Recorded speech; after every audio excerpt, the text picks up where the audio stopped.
हंगामा इसलिए हुआ था कि हम तो संतों को भी बांट लेते हैं कि किस पार्टी से कौन आता है, किस पार्टी से कौन आता है, ये संतों को भी हम बांट लेते हैं। एक घटना हुई, विवेकानंद जी जिस समय पर जागे थे, जब विवेकानंद बने थे, उन्होंने एक बात बड़ी स्पष्ट तरीके से देखी थी जो भारत में घट रही थी, कि भारत का जो आध्यात्मिक और धार्मिक जगत था वो भारत की समाज और व्यवस्था के प्रति पूर्णतः उदासीन था, गहरी उदासीनता थी। समाज में क्या हो रहा है, समाज जा किस तरफ रहा है, लोग क्या हो रहे हैं, उसके तरफ कोई जागृति नहीं थी। विवेकानंद जी ने धर्म को गहरे और आध्यात्म को गहरी अनुभूति के साथ जब समझा तो पाया कि जो समाज में घट रहा है, जो राष्ट्र में हो रहा है, जो समुदाय में घट रहा है, उसका बहुत बड़ा कारण यह भी है कि कहीं धर्म और आध्यात्म की गहरी दीक्षा लोगों तक पहुंच भी नहीं पा रहे। तो उन्होंने एक नया नारा दिया, उन्होंने एक नई बात रखी कि अगर धर्म की बात करने वाले लोग हैं, अगर वो समाज के अंदर क्या क्या रहा है, क्या हो रहा है, समाज किन रस्तों पर जा रहा है, अगर उसकी बात वो न कर पाया तो धर्म को भी शायद पहुंचाने में अक्षम हो जाएगा। अगर दूसरे अर्थों में कहूं तो विवेकानंद जी ने कहा या सोचा होगा कि कितनी भी राजयोग, धर्मयोग, कर्मयोग, ज्ञान योग की बात हो जाए, लेकिन सड़कों पर चलता हुआ आदमी अगर समाज में फैली हुई इस गहरी परतंत्रता को प्रतिक्षण स्वीकार करता जाता है तो गीता का सारा अर्जुन और सारा कृष्ण व्यर्थ है। इसको लेकर उन्होंने कहीं समाज के प्रति इस फैली उदासीनता को निकालने के लिए धर्म को कहीं समाज के बीच भी जो चल रहा है उसको देने का रास्ता अपनाया। एक परतंत्रता थी, अंग्रेजों का युग था, दासता थी। एक दूसरा हम समझ नहीं पाए उस बात को, और होता अब यह है कि धर्म की बात करने वाले लोग धर्म की बात कर करके, क्योंकि धर्म की बात हिंदुस्तान में करिए 5-10 हजार की भीड़ मिलना बड़ी आसान बात है, मिल ही जाती है। आप कहीं पर भी भागवत करिए, 5-10 हजार की भीड़ तो मिल ही जाएगी। धर्म की बात करिए, भीड़ मिलना स्वाभाविक है, हम बड़े इनसिक्योर लोग हैं, ईश्वर के पास जाना जरूरी होता है, इतनी इनसिक्योरिटी है। तो लोग धर्म की बात कर करके आज राजनीति के संघर्षों में धर्म को ही खींच ले रहे हैं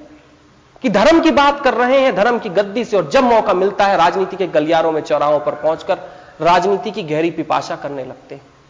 मैं बिल्कुल विवेकानंद जी की बात से सहमत हूं कि धर्म समाज के प्रति उदासीनता नहीं है, लेकिन साथ ही साथ धर्म और आध्यात्म की बात करने वाले लोग अगर जो आज एक्टिव राजनीति में जाने की कोशिश कर रहे हैं, जिस दिन करने लगे धर्म उस दिन खत्म हो जाएगा, उस दिन धर्म खत्म हो जाएगा। क्योंकि रास्ता दिखाने वाले लोग, अगर जरा सोचिए, अगर जो ट्रैफिक लाइट होती है, मैं समझता हूं धर्म की बात करने वाले लोग समाज की भूमिका में ट्रैफिक लाइट की बात है कि बताएं दिशा कहां है, मार्ग बता रहे हैं कि दिशा कहां है। अगर दिशा बताने वाला यंत्र ही खुद ही रास्तों पर ट्रेवल करने लगे तो रास्ता बताने वाले बचेगा कौन? बड़ी भगदड़ मच जाएगी, सब अंड बंड हो जाएगा। हो यही रहा है कि जिन्हें रास्ता बताना चाहिए वो देखते हैं रास्ता बताने से ज्यादा तो रास्ते में चलने में ज्यादा मजा है, चलो चल ही लेते हैं ना। महाराज बनने वाले लोग अक्सर राजनीति की लंबी यात्रा कर ही लेते हैं, कर ही रहे हैं, और भारत उनको करने भी दे रहा है। विवेकानंद जी ने राष्ट्रवाद की जब बात की थी, कहा था कि धर्म में, अधर्म में जीने वाले तुम लोग, प्रतिक्षण धर्म के आधार से समाज के प्रति नए नियमन बनाने वाले तुम लोग, अगर समाज की